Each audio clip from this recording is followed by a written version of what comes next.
Father's Day is coming up, and what better gift for a father than a tool?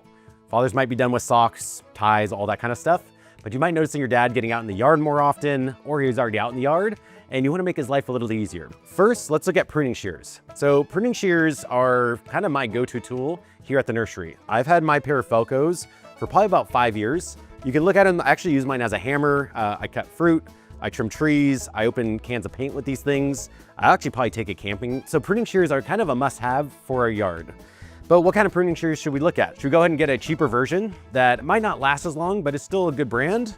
Or should we go all out and get him those really nice pair of pruners? Well, think about your dad. Is he out there every once in a while? He's doing a few pruning here or there. He's not gonna use these as heavy. That's where these cheaper pruners come into play. What's nice with these is they're still gonna be sharp. You're gonna have to sharpen them every once in a while. The handles are still comfortable and they're simple. And if he ends up losing them, not too worried about it. But if he's out there and he's like trimming weeds, cleaning stuff up, he might have that big grandiose idea that fathers get. That's where you go in and invest the good money. What's nice with these is the blades are gonna last a lot longer and you're not gonna have to sharpen more often. Typically with these, the only thing I had go bad were my springs. And best part is, you can buy a packet of springs for almost nothing. After you figure out pruning shears, we might wanna think of a couple accessories.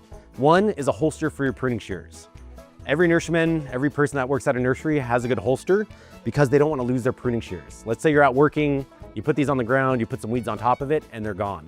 So make it a little easier for them. Don't let them have to bend over as much. Give them a holster for their pruning shears. After that, let's say they already have pruning shears. You're like, hey, I just want something small to give to them. Think about a file. We have these at the nursery. They're inexpensive and they last forever. And it just takes a little bit to sharpen a tool and they can keep it in their pockets. So maybe your dad already has pruning shears. Let's think about hand tools. What tools would you go with? Would you go with a wooden handle that looks really cool or an all metal tool? Kind of comes down to how long do you want these to last? An all metal handle that has a really good rubber grip, these are gonna last forever. If they throw it out in the yard, they're gonna see that red handle and they're gonna be able to find it. A wooden tool, it feels great. It has some good weight behind it. But if they're gonna be digging in rocks and trying to cut down those weeds with this thing, it's probably not gonna last as long. Last tool that dads might not know about are called Hori Hori knives. And these are both the best of both worlds. Yes, you could do pruning shears or shovel, or you could do both. Because a Hori Hori knife is meant for digging. It's meant for prying rocks out, taking plants out of containers. It'll have 2 sharp blades on it.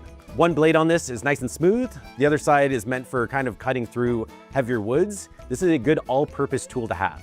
So with Father's Day coming up and you're trying to figure out what tool, come into the nursery and talk to us about it. Kind of tell us about your dad. Tell us what his plans are. Or even better, bring your dad in and let him put his hands on these tools to figure out what fits best for him.